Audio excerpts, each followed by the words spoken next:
And we were like, right, we need to get going for recharge. Since we met you, I think we've just been really, really excited about what you're doing here and what you're looking to create. And it's just an ongoing, evolving feast, isn't it? Well, it's become a life's work. Yeah. That's the thing. When we started, I said, "Oh, I'll give it 10 years and see how it's going." And at 10 years, it looked like it was going quite well. And I said, "Well, I'll give it another 10 years and then we'll see where we're at." But yeah, I think I will have resolved a lot of the issues and made and got the solutions in a situation where the results are apparent, and that because it's been that learning process where there wasn't a textbook.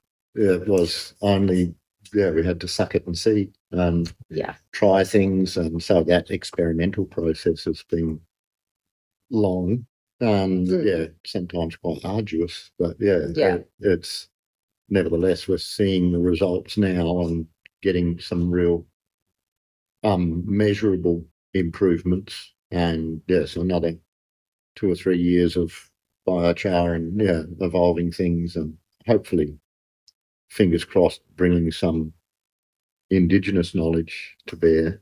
Yeah, fantastic. I've met a lady, Auntie Angeline, who I've been talking to about healing country, and she's relatively keen to try and do. She's very encouraging. I think she sees it as a real reconciliation opportunity to share knowledge and things like that, and hopefully it can be a reciprocal thing, so we'll be able to give back as well. That sounds fascinating. Yes, I'd like to. This is a new thing. Yeah, this is something that's still evolving. Yes. I'd like to do a project offsite with a bush care project for a bit of public land and try and return that public land to Indigenous management, I suppose. Right. And I'd like to see as the fullness of it. And also hopefully bring a bit of influence here as well. But it'd be interesting just to see what she has to say about what's happening here as well. I hope that will be an interesting process. But they've been talking about, she's working with, she's based in Clare Valley, and they're doing Indigenous preparations. So using Indigenous knowledge to produce the equivalent of the biodynamic preparations.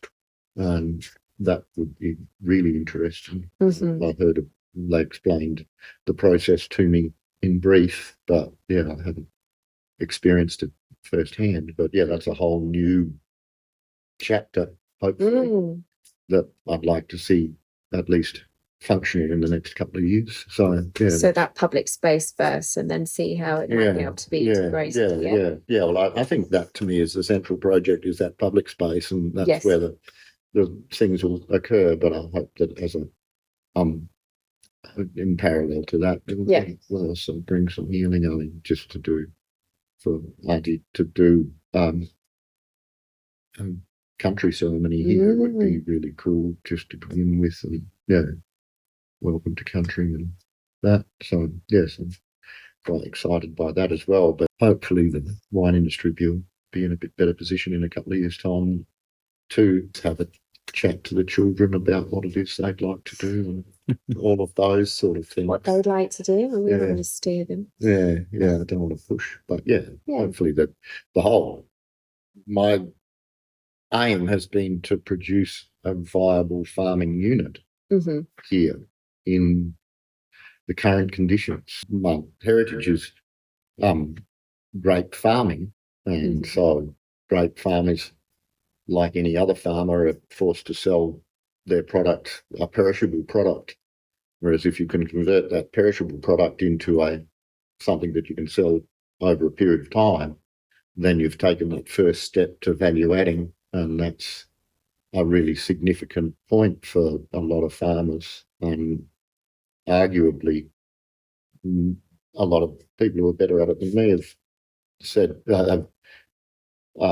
mapped out the pathway to that sort of direct customer sales from farms and farmers markets, and all of those sorts of things are feeding into that concept of sustainable farming for farming units, because the trend overall is to large industrial agriculture, and that's depriving the land of people, because it's depopulated, it's all highly mechanized, and seems hell-bent on removing people from the process. Whereas family farms are much more people intensive, and it's also the cultural basis of small towns everywhere. If we're going to do something to reverse the trend of urbanisation and try and get people out into the country, into country areas more, well, then there needs to be jobs for them, and there needs to be, so that sort of, instead of shipping our produce off somewhere else for it to be processed somewhere, it should happen. It would be better if it could happen close to the source. It's better for transport costs and all of those other things, but it also means that there's jobs in rural economies.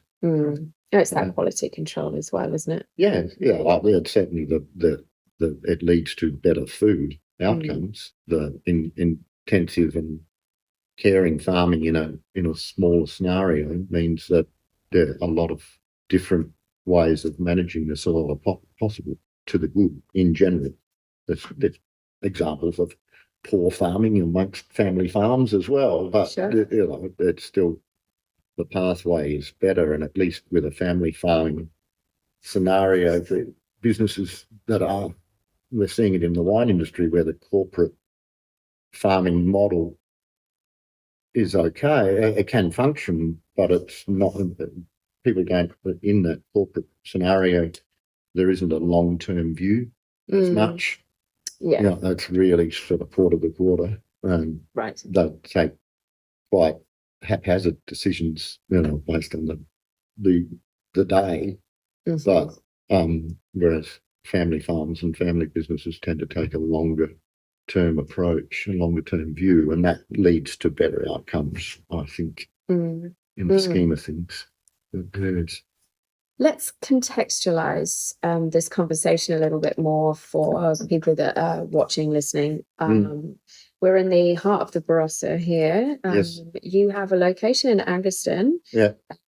We're here at where it all happens. At Vine Vale. Yeah. And can I get a little synopsis of how you came to be here, and what that looked like? You have kind of touched on it as a grape farmer initially, and then how you moved into biodynamic and how you're looking to create a bit of an experience here. The basis of our business is the land and the soil and the parcel of land that we have, and the vine age and the diversity of vineyard that we've got. That's sort of at the heart of our business.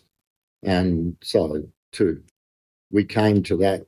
We'd purchased this farm in 2007, and it was quite run down and needed a lot of work, and was something like always going to be a long-term project. But my experience of living in Europe had led me to I was aware of the movements over there back in the late 80s, early 90s towards farmers markets and organic production and direct marketing to customers, and how that worked in an old world sense.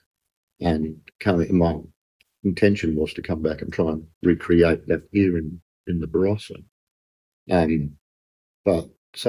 The organic farming took quite a lot of research, and during that research I came across biodynamic farming, and that was the extra bit that made it make sense for me. The organic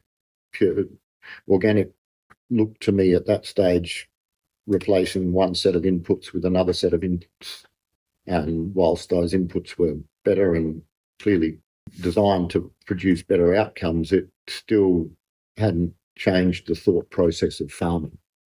Whereas biodynamics to me did change the way I thought about farming from the beginning, and it talked about balance which is something that we talk about in wine quite a lot. Viticulture, balance between leaf and fruit, and balance vigor, balance in wine, and balance between tannin and acid and alcohol and flavour. So yeah, that when I started hearing that, that really made me prick my ears up. And biodynamics was something that we're both scientists, we're both viticulturists by profession. So we approached it with a degree of scepticism, but yeah, it was apparent almost immediately in soil terms, within 6 months, that there was something going on and it was worth pursuing, and it became a one step after the other process. Around about that time, we also discovered natural winemaking, which was quite symbiotic, and it seemed the two supported each other, and it became a pathway. It became a basis for a brand, and I felt like it had potential to be something that would appeal to people, and that's good because it means that now, as the growing realisation comes to the marketplace, we're there, we're ready. It's not something that we're saying, okay, there's some demand, let's start this process now, because it takes a long time to get to there. But yeah, it was good, and yeah, like travelling in Europe and was fundamental to that, because the old world is certainly in wine industry so far ahead of where we are here, and that gave me a little snapshot of the future that I could aim towards without thinking too hard about it. It was reinforcing. Yeah. And where would you say that you are kind of on your journey of this kind of new realization and putting one foot in front of the other? Do you feel like you've reached that kind of manner stage and you're like really happy with where everything is? I know that you're constantly thinking ahead and you're constantly creating new things. You've got a beautiful selection of wines that we've been purchasing for a little while now. We're dedicated to the cause, and they are like just so different to anything else. Cleaner and just so delicate, but yes, I feel I'm certainly increasingly comfortable with the wine. I mean, it's still we're still learning learning our craft, but we've got a lot of things right. It's that sort of 85%. I feel like we're at that stage where we've got to the 85% of things that we are doing right and are functional, and now we can start to tweak and refine and do things. I feel like, yes, I'm comfortable in our scenario, and unfortunately the way the greater industry is at the moment, it's hard to feel comfortable financially at the moment. It feels quite risky, but in terms of our journey towards the ultimate goal, I think we're 3/4 of the way along. And I can see that it's correct. I can feel confident in the resilience of the farm now in the face of increasing disruption of weather, where I'm feeling like we're actually better now than we would have, than people who are still following the chemical pathway, and I think it's becoming apparent. I've certainly had people who farm conventionally say that they like what we're doing. It looks good. You're doing good things, they tell me. We're entering that phase now where we can be a real force for change. We used to do workshops and stuff like that, but it was a bit too early, and the appetite wasn't clear. And I think now we're approaching the point where part of the offering is an education aspect. We suffer from a lack of customers, so early adopter people are really good, and I'm starting to feel that mainstreaming of our style of farming. And so in Japan, for example, we've got a new importer in Japan, and they are a big mainstream importer, and that's where that market is now, natural wine and organic production is becoming mainstream. And that's what we need to see happen to drive real change in our industry, is acceptance in the marketplace. Yeah. So that's probably the thing. And so here on the ground then, I mean, what can you do for awareness generation to get word out? I mean, from where we're coming from that, you know, regenerative health side of things, I think it really kind of ties in. So this will be a destination in time to come. But in the meantime, you know, what are you doing on the ground? Yeah, I mean, we don't have a huge budget for advertising and things like that. So yeah, it's telling our story directly. But yeah, the things that really work for us are the natural wine fairs. So they're a great opportunity for us to talk to a targeted audience. It's about those early adopters and getting early adopters on board, and that amplifies the story and try and do that. It's quite a tradition of regenerative agriculture started by people like Joel Salatin. I mean, the open gate policy. So many farms have got big signs up saying "Do not enter," you know, whereas a regenerative farm, part of it is having an open gate policy and bringing people to the place of production, and that really helps understand it, I suppose. But yeah, Salatin, you know, one of his quotes that I really enjoyed was that people should have a relationship with their farmer in the same way they have a relationship with their doctor or their lawyer or their dentist, promoting those direct relationships, which then leads to more polyculture, I believe, rather than monoculture. Those farmers who are practicing polyculture have more of an opportunity to engage with the consumer and with the customer. So yeah, that's really important. Just tell the story. Yeah. And I mean, bit by bit, you've been educating us with what you're doing here. It tastes really good. It's different. Doesn't give you a hangover. And then bit by bit, we've seen a little bit more about what goes on behind the scenes and about the process, and that's been phenomenal. I mean, there's so many gaps still, but it's an ongoing thing, and but yeah, that to me is the proof of the pudding is in the eating. And if all of the work that we're doing didn't show up here, then it would be for naught, really. You know, it has to. We work with Woofing, so the willing workers on organic farms, and we have a lot of people come whose experience in wine is really quite small. We get sommeliers and chefs as well. If I can get people on board that it isn't just wine, there's good wine and there's bad wine. If you can get your head around that concept, then we're down the way where we can start having conversations about what makes good wine and why is good wine better than bad wine, and why the hell did I drink this bad wine shit when I don't want to have it anymore. That's a really fundamental part of telling our story.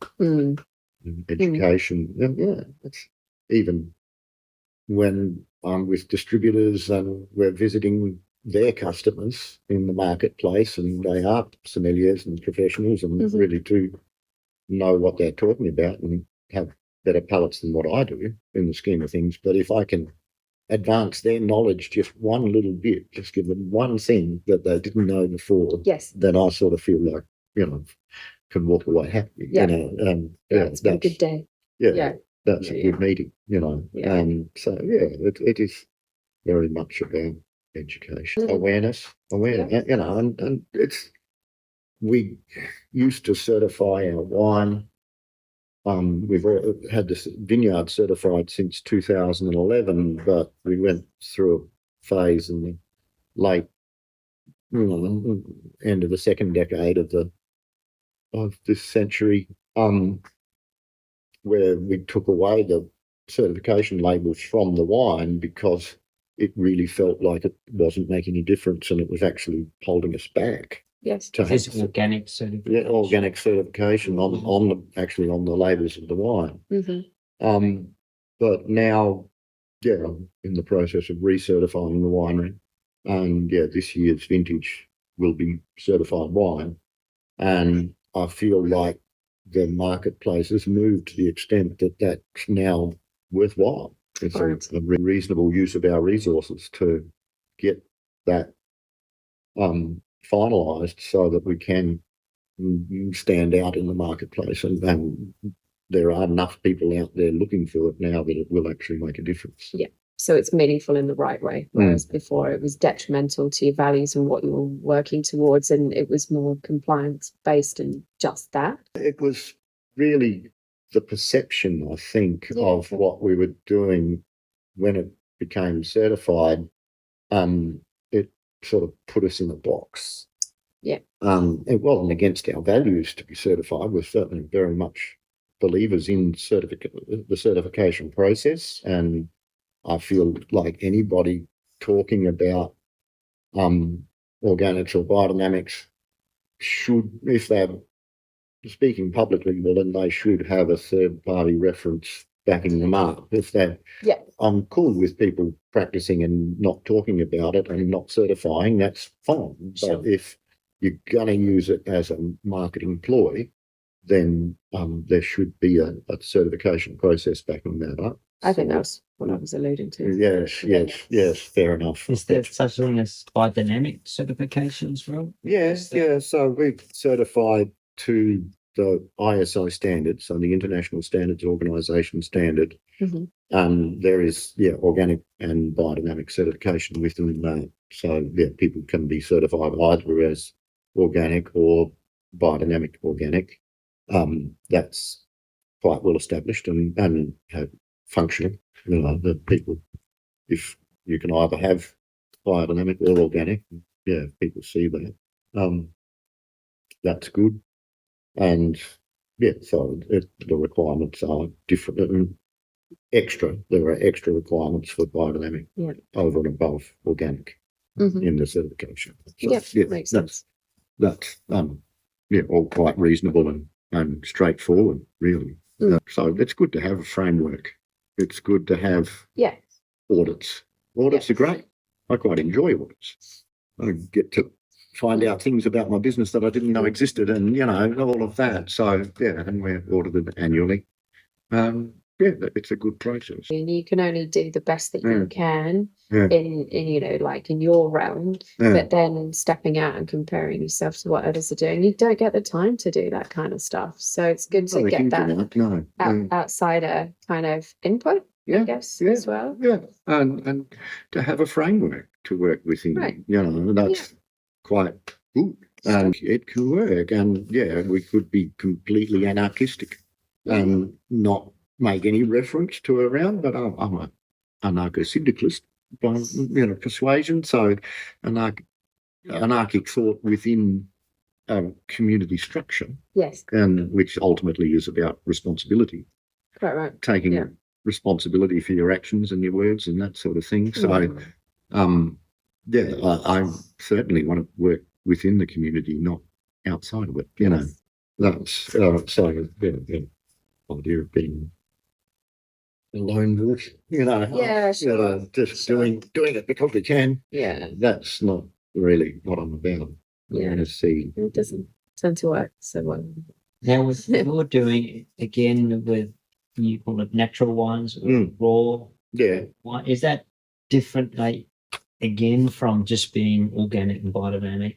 Natural wine is a production system. It fits very well in parallel with, and indeed from a the raw wine fairs where we show our wine. The precepts are that at least organic, preferably biodynamic grapes, processed, hand harvested, processed without processing aids, and elevages without taken to bottling without fining and filtration, and bottled with a thoughtful amount of sulphur. I think, but a lot of people say zero sulphur, and I think just a little bit's okay. But that's where there's a little bit of variation between the natural wine producers. But yeah, those first four, biodynamic grapes is the preferred starting point. But then natural wine means that those wines, those lovely grapes, remain uncorrupted, if you like.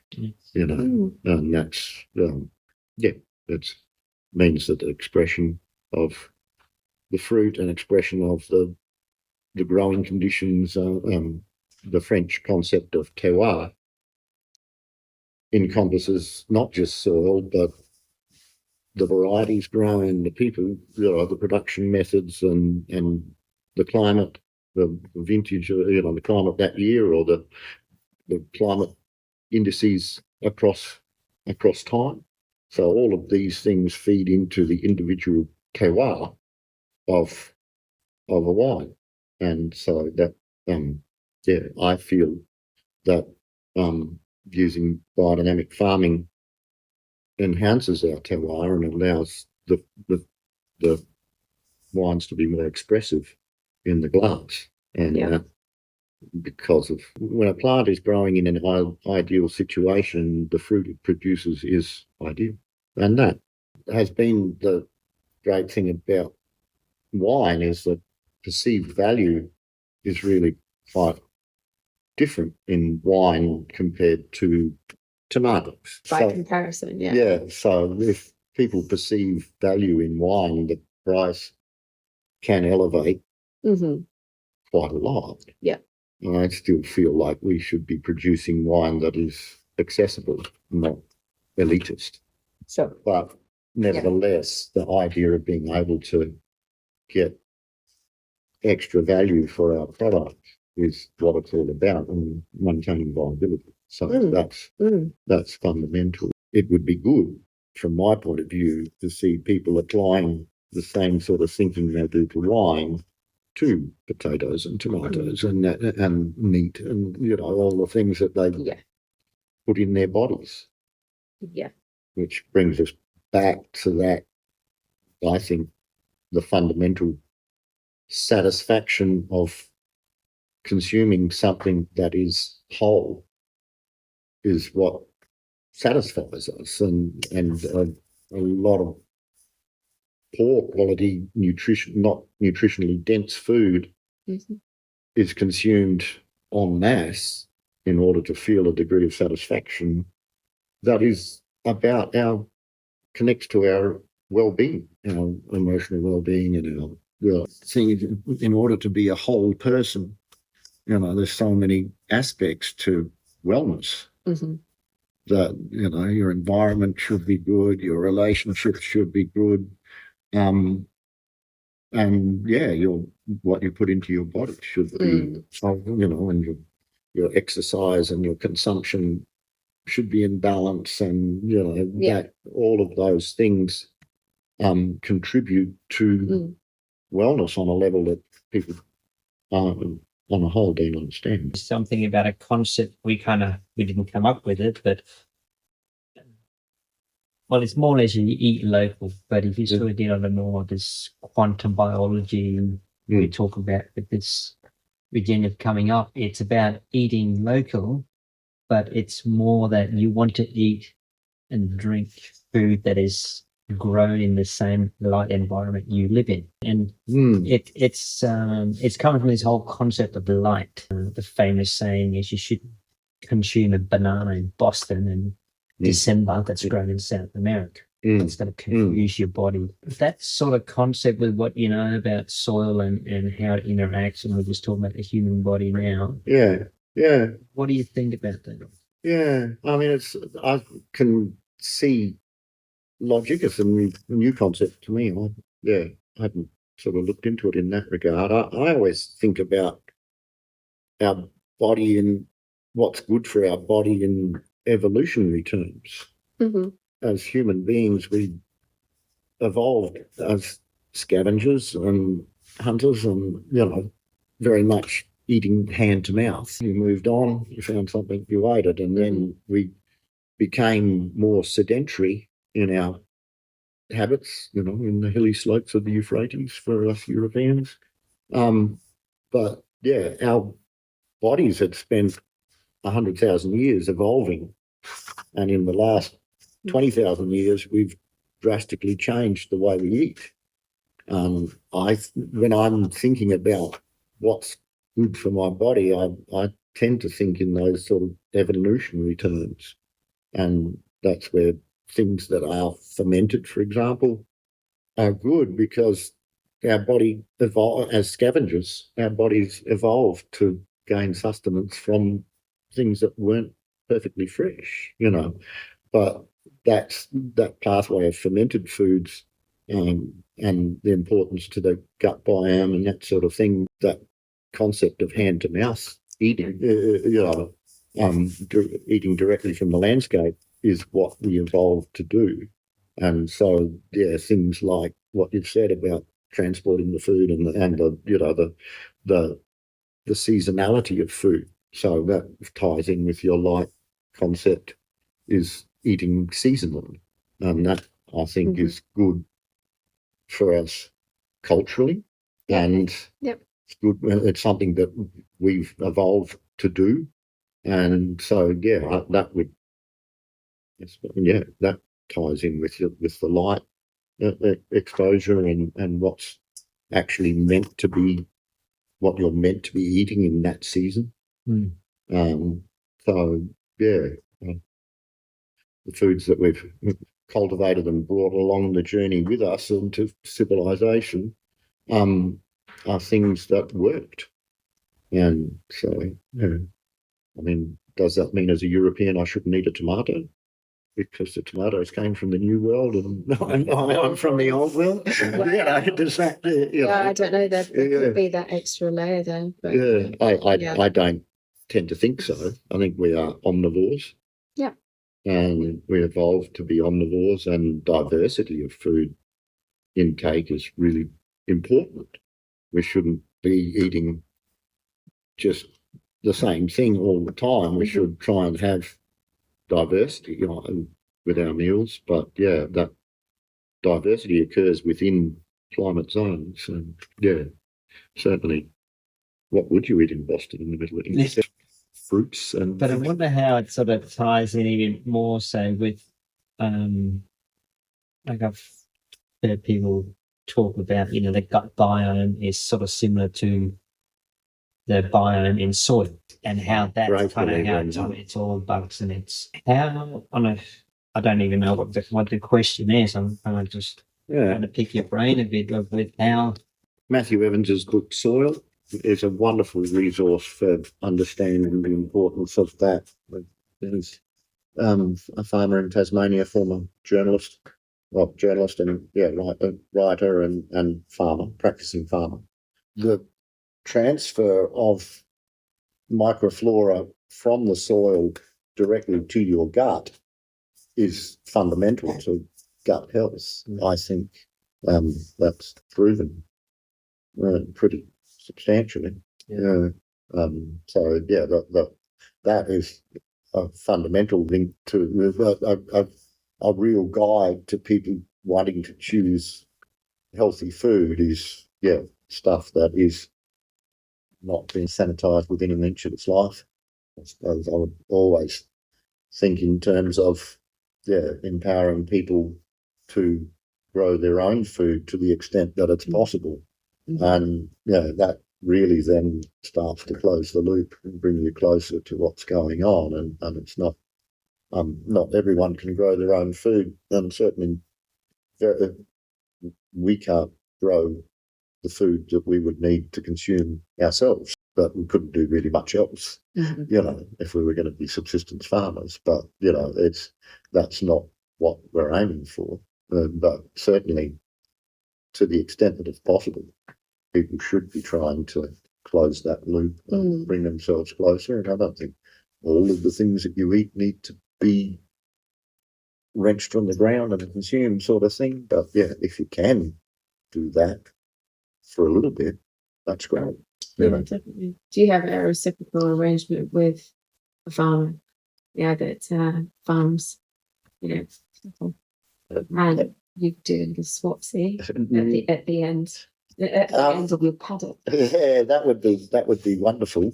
We go to the supermarket and get some, but we buy organic beef, and that's certainly the holistic future that would be facilitated more and more. But it's still in the real world. It's quite difficult. We have certainly relationships.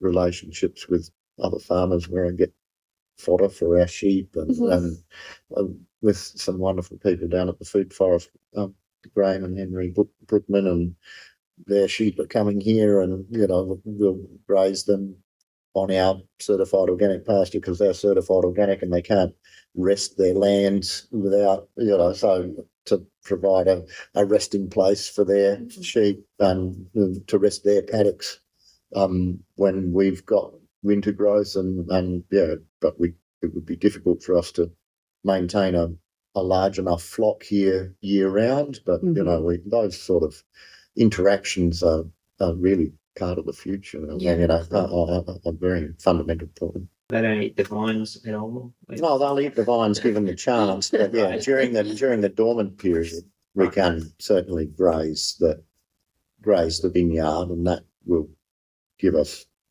quite a few management in advantages. But integrating animals into the landscape is fundamental. Nature doesn't farm without animals. So we need to have animals in our landscapes to produce healthy soils. So a grazing animal is like a compost bin on legs. It fills itself and empties itself and spreads. At the same time, activates what it's eating, fills it full of microfauna and microflora, and spreads it out onto the land. So that's really a fundamental precept of regenerative agriculture, is that we need to have animals in our landscape. Yeah, so that's a win-win arrangement, isn't it? It's a good little yes.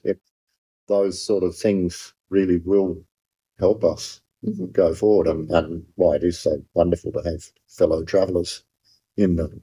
And we're sampling your tangerine, your latest tangerine. This is from a brand new tangerine grain. Yeah. It's very exciting. Yes. Talk about it. Okay, so it's a blend of Semillon and PX and Riesling, Roussanne, Marsanne and Muscat in the finished product. This one is just Semillon and PX at the moment. So it's from a portion of the blend that'll go together quite soon, be out in the marketplace. But yes, fermented dry on skins as a orange wine. It's changed everything for us. That's that one product, just because of its popularity and its acceptance in the marketplace. It's really given us something that we can count on a bit. How long has tangerine been out in market now? This is going to be our 10th anniversary. It's going to be labelled as 10th anniversary. Yes, we were quite early to the market with a skin contact. There were people there already, but not so many. So it's been a success.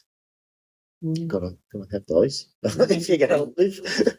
If my memory serves you right, I think that was the first wine we tasted when we met you in Angus. If I remember right, I'm pretty sure you pulled a bottle out of the fridge, and it had been there for 3 or 6 weeks. I remember I was impressed by that, because would the process you do, would that allow wines to keep longer? Yes, it's often a question asked is, do natural wines? From my point of view, the answer is yes. Yes, it's very much dependent on the tannin structure of the wine. So the wines with good tannin and with tannin that has been exposed to oxygen means that it's resistant to oxidation later on in the process. Some of our other wines that don't have such bigger tannin, they don't tend to hold as long. But it is certainly, I think, the fundamentals of natural wine production, if they're practiced well, do result in wines that will age and will mature, but also will hold in the bottle after opening, which is the test of aging. Our marketing, our sales perspective, we want to be in restaurants by the glass. Yeah. So we want wines that will hold in the bottle after they're open. Yes. Yeah. And that has to be part of our thinking as we're producing the wine. And we tweak the production process to ensure that that is the case. Yeah. So that process, would that be one of the fundamental differences to natural wine versus conventional? As I said, natural wine is a production process. Yes. So within the guidelines that I've talked about, many different outcomes are possible. Mm-hmm. So not all of those necessarily lead to the same destination. In conventional wine, there's a whole lot of variations of different conventional wines, and there's a whole lot of different variations of natural wines, and sometimes those wines are made reductively and they're not haven't had the exposure to oxygen that early in the process that our wines have. They're still natural wines. It's just that the people have chosen a different pathway within the natural stream. So there's quite a variation in natural wine. It's difficult to put into a box in that sense, because to say something about our wine or someone else's wine that's made in a similar style to ours wouldn't apply to another natural wine that was made in a different way. There's a whole raft of complexity out there to discover, and you'll never stop learning. I never have, and there's always something new to be thought about, or something new. And would you say there's more artistic scope? So when you're fermenting, when you think the wine's going a certain way, you might, intervene. Yeah, you might intervene and go, actually, this might be a better blend, or it's not a straight line necessarily. Yeah. Certainly there was plenty of scope in the beginning when it came to coming up with recipes, and that creative process of saying, what if we did this? What if we did that? That would be really cool. And sometimes it worked and sometimes it didn't. And we spent quite a bit of effort coming up with recipes. But now that we've sort of developed that wine and that market, and to deviate from that now will cause all sorts of uncertainty amongst our downstream people. Not so. I've started having been through that creative process. We've sort of arrived at something that is functional. Since we don't bother about wine shows, and we don't have to make a wine that fits into this category in the wine show. Yes, we can make something that's over there, and that's as long as the consumer likes it. That's okay. This is it. Yeah. How many different people are involved in that process? Is it you at the end of the line? You're like, right, this is the one. It's good to go. This is.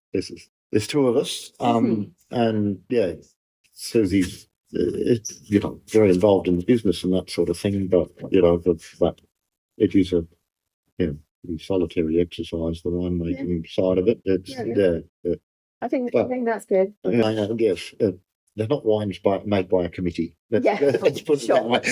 It's just the way it's evolved. It hasn't been a conscious situation, but I think it is, that sort of thing about responsibility and being hands-on. And unfortunately, with fiscal reality means that Susie also works off outside the business, Yeah. So the times, it's become how it functions. So 24/7. Most of the decisions were made when we harvested the grapes. So when we pick the grapes, the grapes from this particular patch go to tangerine. That means that when they come to the winery, we do this, and this. Those pathways have been pretty well mapped out, and it's only really when we're going to deviate from those pathways that we have to sort of think a bit more about, that deviation. Talk a bit more about that deviation, and instead of doing this, should we do this? The process and the interventions are pretty practiced and pretty well mapped out now. It's aiming to be reproducible.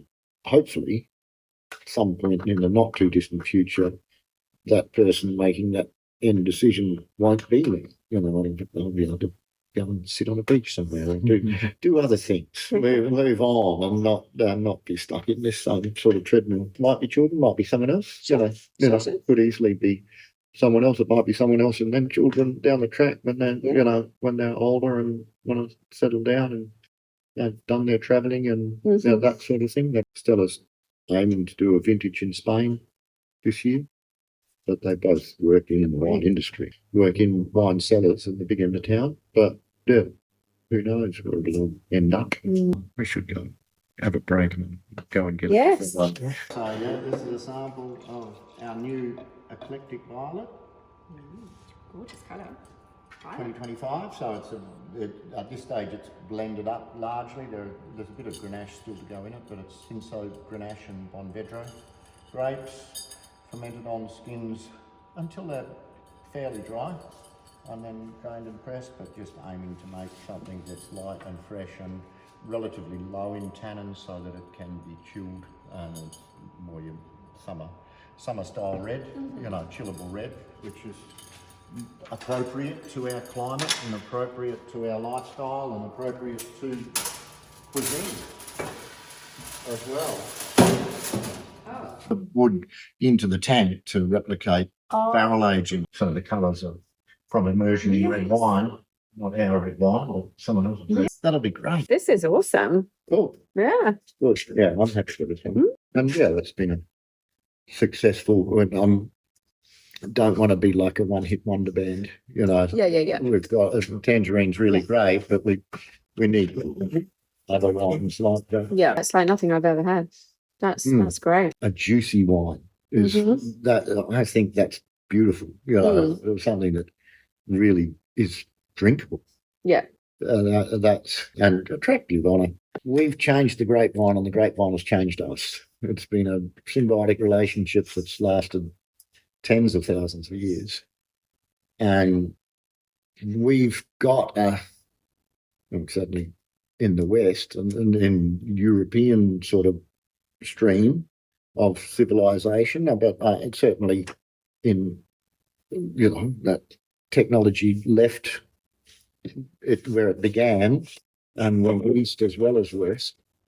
But yeah, sort of as Europeans, we've got a symbiotic relationship with food and wine as a meal, and we've developed an intuitive sense of what is good wine and bad wine. If we can get in touch with that inner intuition about what is good wine and bad wine, and it's what tastes good. Part of that understanding is about our cultural heritage. So if you think of that medieval village in Europe somewhere, and it's built on the side of a hill because it's defensible, because they needed to defend it, and then a river close by and some fertile soil where you grew your food.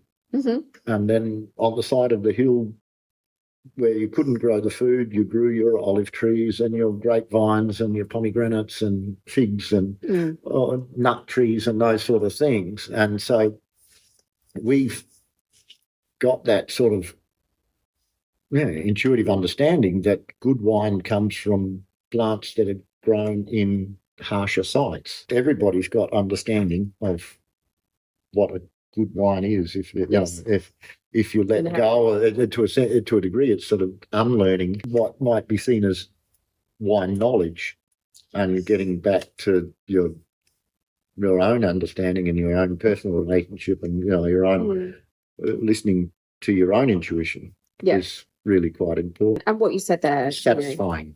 The symbiotic kind of nature of you've relearned how to do things. You've changed the vines, they've changed you. That's really poignant. And I think tasting your wine here today, probably for the fourth time or something, then I get that kind of journey that's in the glass as well. Yeah, juicy for sure, but it's so much more than that. I think there's a degree of depth or complexity to the wines that come from the farming and the production system that hasn't, and it's about that nothing taken away as well. Yeah. Nothing taking the filtration and centrifuging and reverse osmosis that's so commonplace in the conventional stream means that the wines have been stripped of so much complexity and character. Mm-hmm. So yes, it's a complex subject. And Olaf said, and I think I said before, you know, one of his like almost catchphrase, isn't it? You know, that's not giving it enough justice, but he talks about nature's ready-made package, the whole package, you know, that what we do on the nutrition front is the whole thing, is extracted or taken away. Thank you, Yuri. Nice to meet you. Is that your lunch? Yes, Japanese curry for us to take home. She's been made. She made a lot of Japanese curry. So take home for dinner or something. Yeah. Wow. Yeah, fantastic. We're going out tonight, so maybe tonight's dinner. Yes. Cool. You go out a lot considering that you. Well, it's the end of vintage for the full, you know. Sure. No, it's great. It's great. Normally, it's we don't get to participate in Mad March. You know, it's normally, too mad. We're busy, but now we can go out. Yeah, wonderful.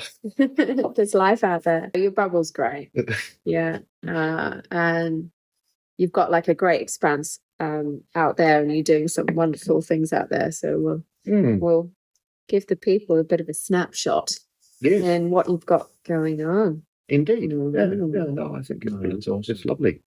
And just to circle back a little bit, just what that complexity again. I'm not really sure what my question is. I think we know it's there when we taste the wine. Now I'm wondering whether we also love your wine because we've always bought it straight from you. Yes. That's part of it. So it's not just the wine, but it sort of ties back into what you were saying. It's the whole, there's so many things taken out, you're getting the whole package, and you just start to wonder.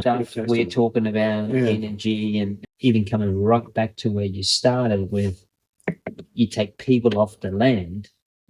It's now a different land and a different product that's grown on that land. In so many ways, not just the way the source. I mean, it's we don't tend to talk about so much in wine personality. So wines can and arguably should have personality. And I suppose the question I would ask him, when you go home, or better still, when you go out to your friend's place for dinner and you take a bottle of our wine and they bring a bottle of their wine, do you still feel the same way? This is the when you're not under the aura of my personality. There you go. I mean, sales, sales technique can get you so far, but if it's not there in the glass and apparent to you, then it's all been for naught, really. But like I can honestly say, because it's one of our great, when we go away, go to one region, and we have been to wineries we really liked. I won't mention any names, but the wine was average. It was still a nice afternoon. We usually sit there and have a bottle and have some but it was just like, if it's not there, it's not there in the wine too. I think so. I think it's immediately apparent, and probably gets back to this sort of wine being a microcosm of the whole food offering. But wine, well-made wine, it is expressive, and it is, really beautiful tomatoes are really beautiful. And you can taste them and you can see that, that the love and, homegrown tomatoes, and the tomatoes in the supermarket are never like the tomatoes that you get from your own gardens. Yes. And that have been grown in good, healthy soil and allowed to ripen properly. And then directly, all of those different aspects of the quality of that tomato, whilst they're apparent, it's still, people aren't prepared to shell out so much extra. But I suppose they are. If you're buying ordinary tomatoes for $5 and you're paying $7.50, $8 for good tomatoes, well, then that, in percentage terms, that's quite a real increase. I suppose that's really what we should be trying to encourage is that giving the people who do care a reward in there with the people who are farming conscientiously. Yeah, definitely. A reward. It shouldn't be a race to the bottom. And investing in good food is an investment in yourself, the sort of thing that is part of that matrix of well-being. Well-being shouldn't be exclusive. It shouldn't be the realm of the well-off. It should be accessible to people on modest incomes. Yes. But in my mind, it's not exclusive. I think even luckily we live in Australia, but it is paying an extra couple of bucks a kilo for good tomatoes is not beyond. If people are appreciative of that and understand that that's important. It means doing without something else, but I think it's a good investment. Yeah, definitely. It's a prioritization as well, isn't it? And I think you just change your perspective a little. I think in terms of your price point, I think, it's great. It's funny. You always say they want to buy wine from you. No, we invested. It really is and we don't take your wine to outside of the family. No, right. We'll take it to your parents' house, but sorry. Right, fair enough. We can't. We're taking so-and-so's. Go to the back. It's fine if in the nicest possible way. We want to keep it to ourselves. If we're having to educate, then no.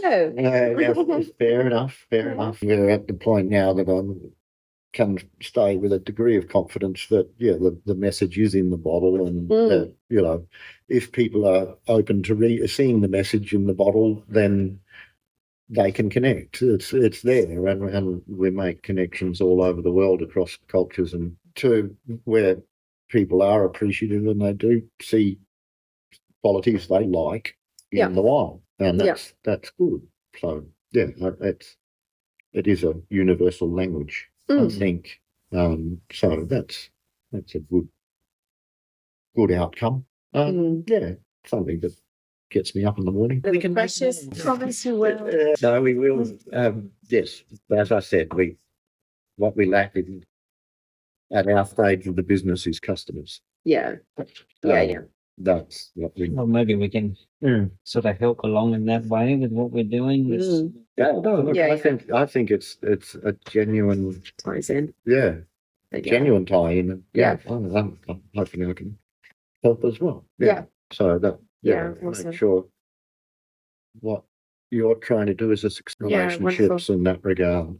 Whole food, what you're putting into your body, be wine appreciators, but know that, maybe this isn't the right thing to be putting in the body, but you're as close as that as possible. And it's soulful and juicy for me, for sure. Good. God, like how many times I said that? Gut biomes did evolve to deal with ethanol, and again, it's that the nature of the product. The vast majority of alcohol is produced in highly industrial circumstances and hard for our bodies to absorb and break down. Yeah. Whereas things that have come to that place via natural processes, the product of that is more. The products of fermentation, whether they be kimchi or natural wine or, pickled sour gherkin that I love, the traditional sour gherkin, which is a fermented cucumber that with vine leaves and nothing, a bit of salt, and that's it, but it's preserved, and it means that you can eat it when it's not cucumber season, but it's still got the right, it's part of what we evolved to eat. Respecting our body in terms of its evolutionary history, I think, is the best way to judge what's good and what's not good. Yeah. That's where alcohol is a particularly poignant, relevant example. But, we do all of these studies about how ethanol affects our body. Well, it's all the same ethanol. It's that industrial shit stuff. Yes. Yeah. Which, all of the studies are based on. Yeah. Yeah. And we know that you can know intuitively within your body and your own self that if you have some glasses of wine and you get up the next morning and you're feeling fine. Yes. It's not it's not that sort of bad stuff. It's the good stuff. And trying to empower people to make choices and know that there's good and there's bad. Give them the information to be able to discern what makes it good and what makes it bad. Yeah. And processing makes it bad. Industrial farming makes it bad. Those, that's I suppose are some of the things, but there's a hell of a lot more to it than that.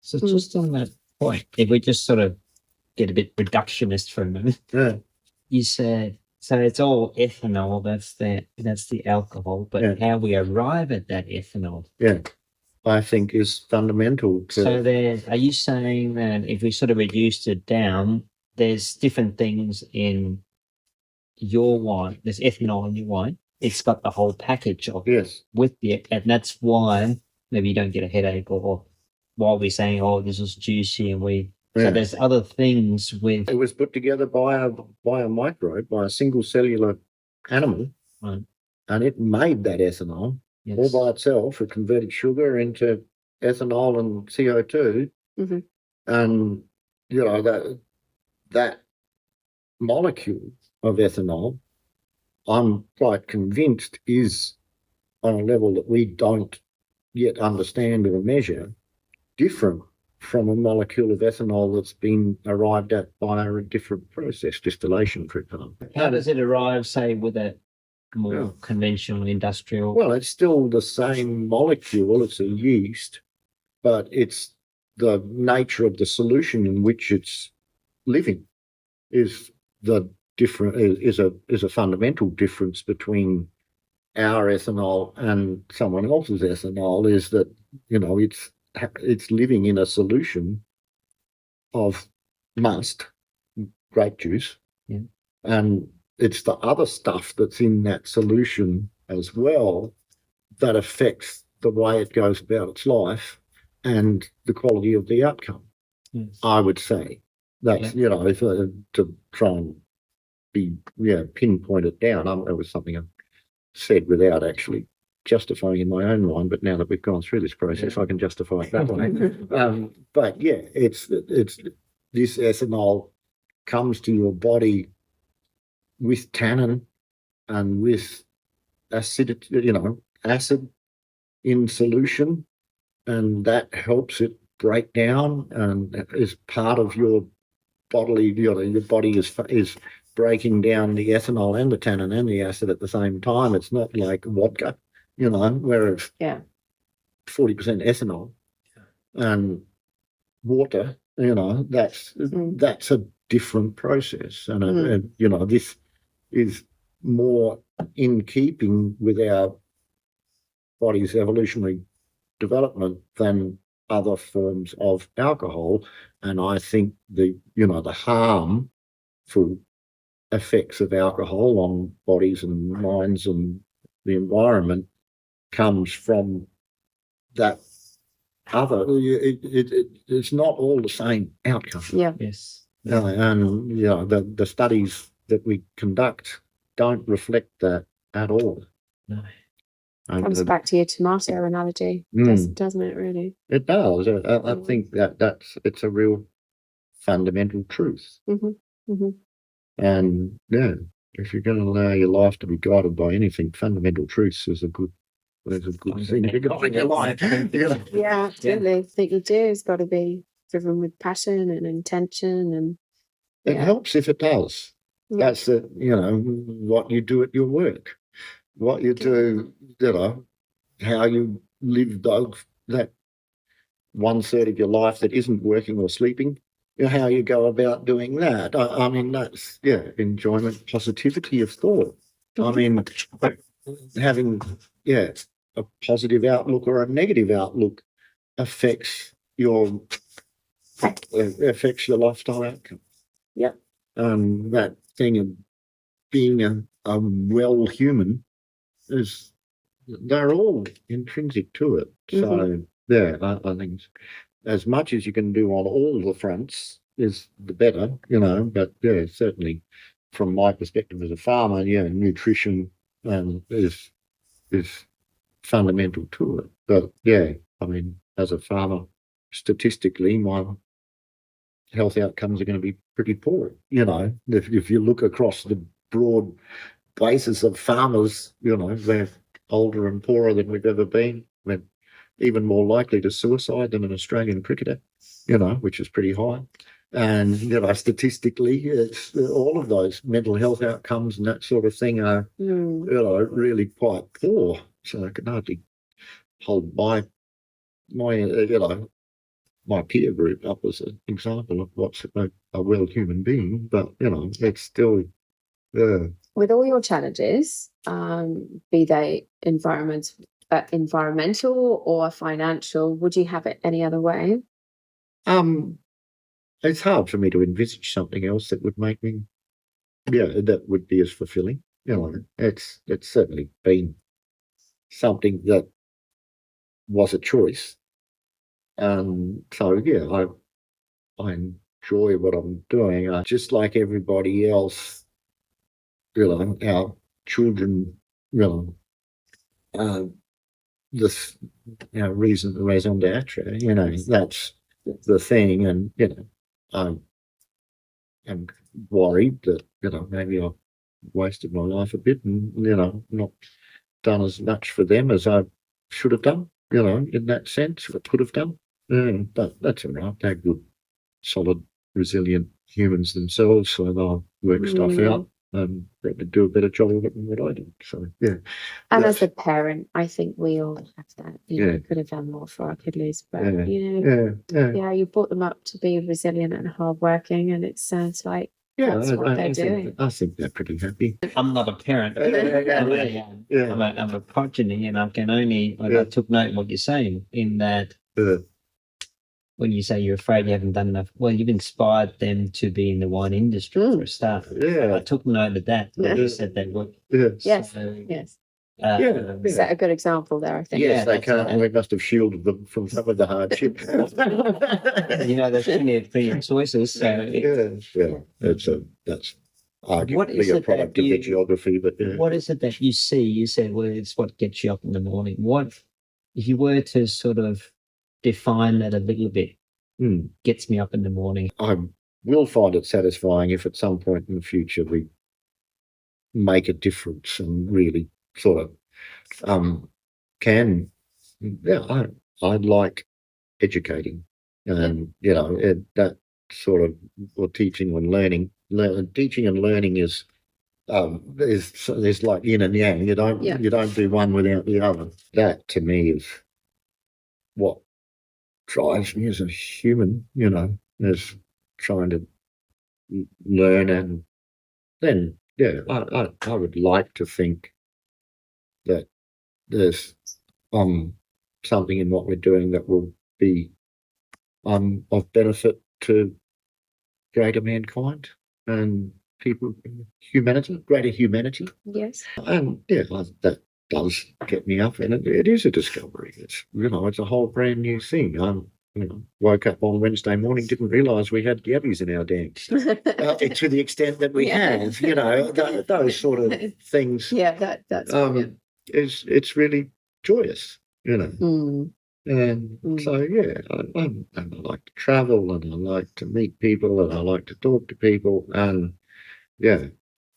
my job gives me opportunity to do all of those things. And winemaking is kind of your it's my job. It's that sort of thing. But I'm a winemaker by necessity rather than by pure choice. I'm a farmer by choice, and then we couldn't afford to get a winemaker in, so someone had to do it, and that's, the winemaking is, for me, it's a creative outlet, and it does, there's quite a lot of positive feedback loops, like today, but it's not the thing that I find fascinating about it or super enjoyable. The enjoyable thing for me is the peripheral stuff, and getting good outcomes in it, walking through the vineyard and seeing pieces of biochar in the soil, and looking at the soil improvement and that sort of thing, watching, seeing resilience in the decades of what's happening at this space has been a good thing, but it's not hell bent on that being the only thing. I do envisage a life beyond the farm, eventually, and but it's been a good way to spend a quarter of my life. And my grandparents and my great-grandparents and my great-great-grandparents were farmers here in Vine Vale. My great-great-grandfather was on the South Australia, so that was the third boat to arrive in South Australia. Arrived in February 1837. Would have seen South Australia as it was under Indigenous management right from the beginning. What a legacy. So we've been doing this here for a long time. He took up 200 acres here in Vine. One of the original thieves, directly from the Indigenous people. So, Do you market that? Yeah, maybe not. Don't mention it to Auntie. Auntie knows.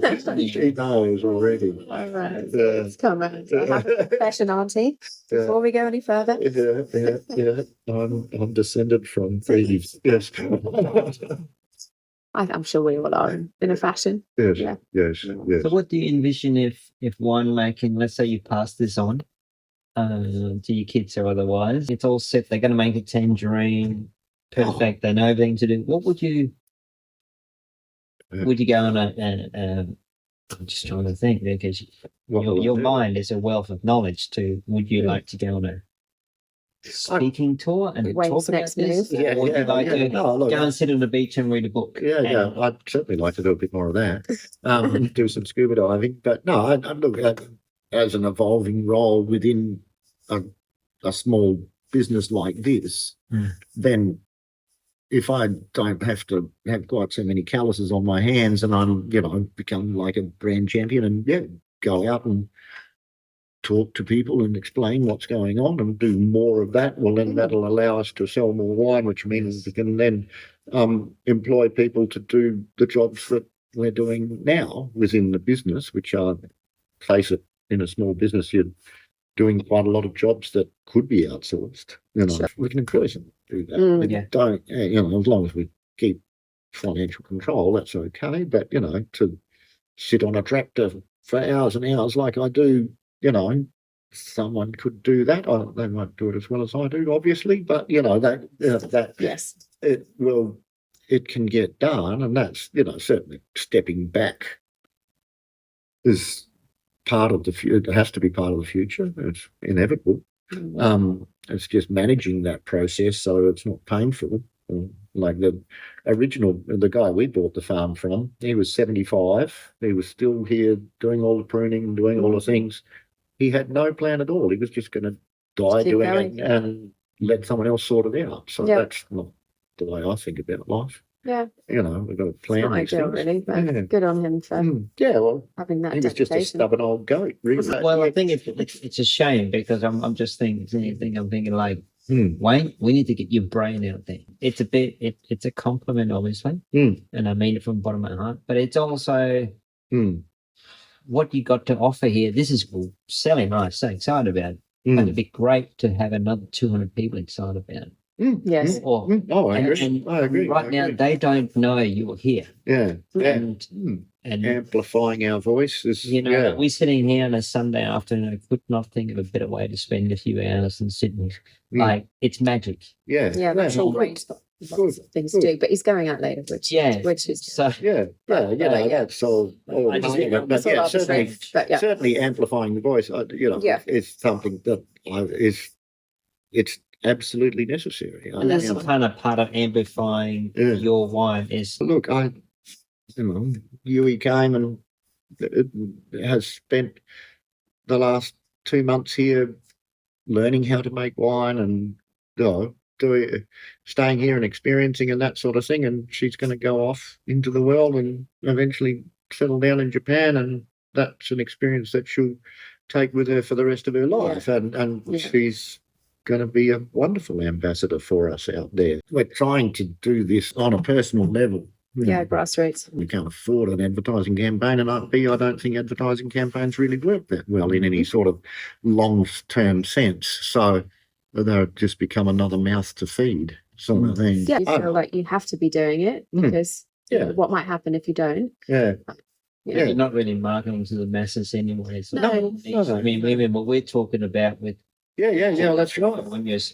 It's very niche. It's not niche to us. We just live in the niche. That means a lot, But that's from a purely marketing point of view. I would see you and your friends as early adopters, and that's a really good marketing approach. Is to get, because all of the early adopters have got a few friends, and they they look to them as being the people that and that it amplifies everything. But it is. We're trying to do it at as you said, a grassroots level, and I think that's the best way to do it. Having looked at alternatives, it's the best way. And in those groups where we're all kind of like-minded, you haven't tasted wine until you've tasted small. But that's the thing. How do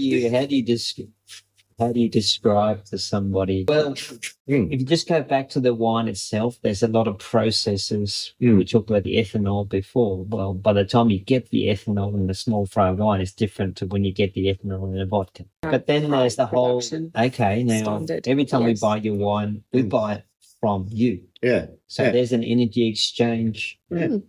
I don't even know what I'm getting. How do you put it down to the taste of the wine? Does that wine taste different at home if we bought it from you or we picked up a bottle of yours from the bottle shop? I don't think so, but I think there's a degree of buy-in there that is encouraging, and that's great, and that's what we really need to. That's what creates a band, is when people buy into what's on offer. And I suppose maybe your question is about scale.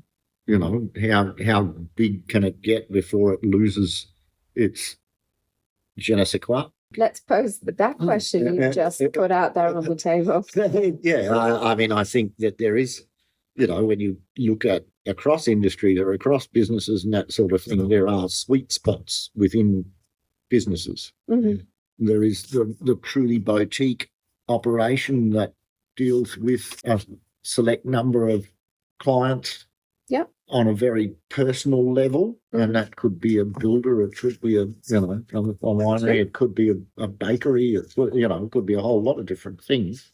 And then there's that sort of next step up where it's no longer just a sole operator, but it's certainly within the scope of everybody talking to everybody all of the time, and the flow of communication is quite free, and it's capable of dealing with a larger group of customers because there's more people involved, and that's where I'd like to be. That we have 4 or 5 people involved in this business rather than 2.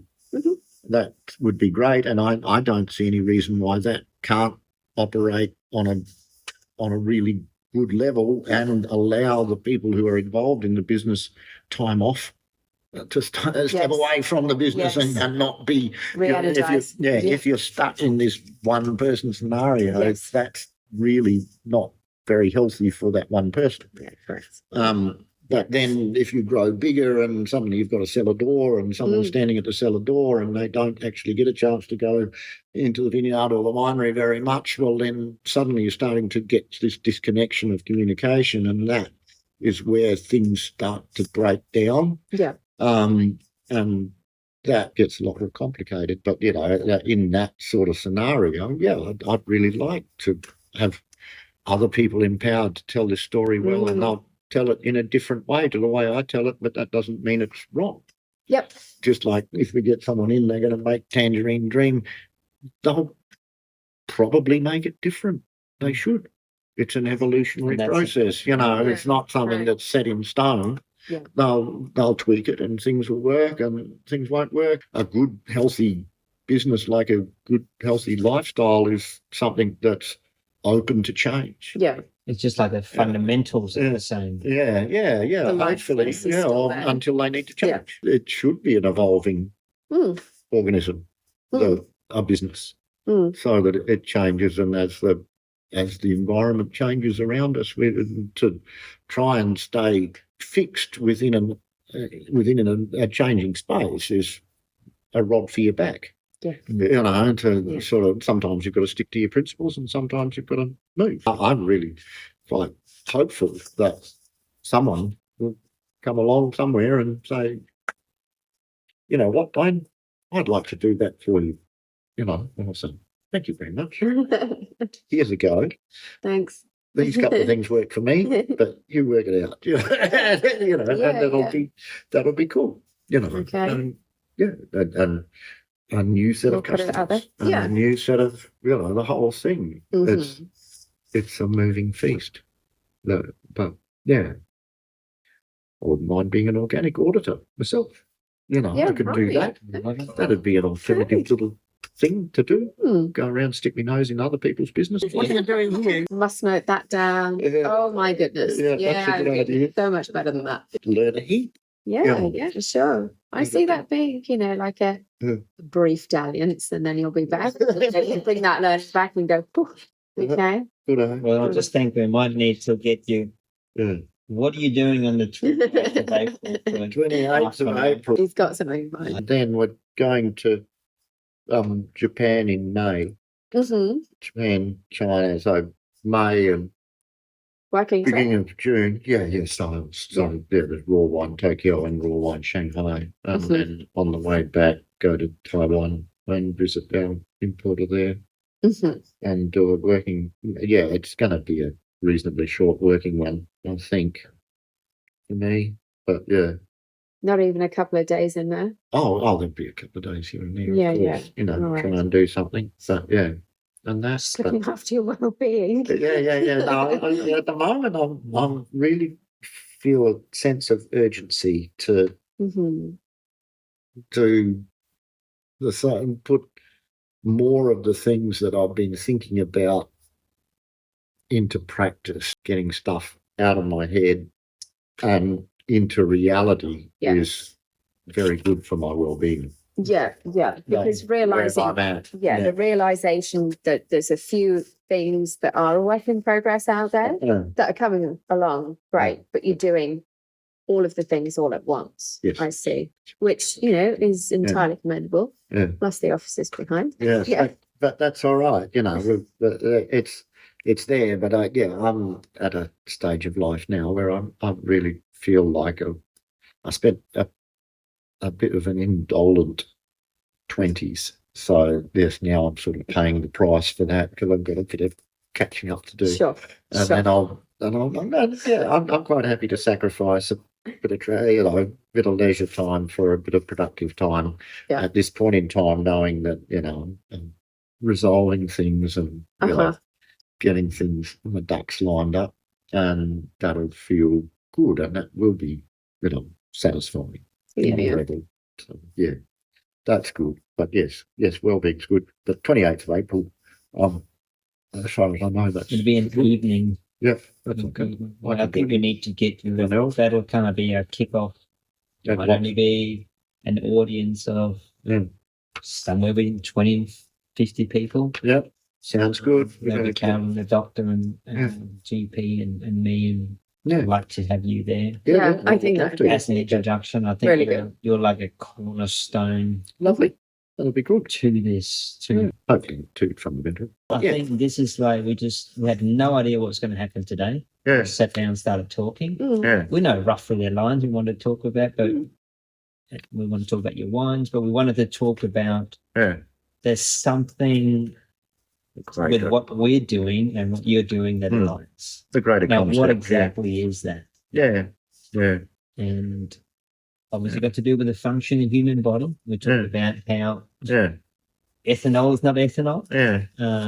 I think that's a really, really good point. Look, I think if I could talk to a point, about, the aspects of wellness, as I've talked about, but, that sort of thing where, it's perfect. It's a balance of different things that really, people have got to line up to get wellness, to, I think, head in the direction of wellness. And that would sort of, that food and nutritional side of things, I think it's something that I'd like to try and, convince people about. But it's not, I don't know. Like you say, I'm quite happy to take a step into the unknown. We'll see. Well, thank you. And it's going to be the same for us. Should be good. And Carolyn, the GP, she's so passionate. I'm going to call her on the way back and just, we're planning things, lining things up for that eventuality. So it'll be about patients, maybe some of our clients, and maybe people that are coming from a place of ill health that are just stepping outside of kind of mainstream centralized medicine, but just having more of a decentralized, holistic kind of lifestyle, which is kind of what we're all about, really. Yeah, hopefully, it's people empowering people to look after themselves. Yeah, I think that's exactly what it is. Exactly. Yeah. That's awesome, Wayne. Cool. Fabulous. Thank you. Always a pleasure. Thank you.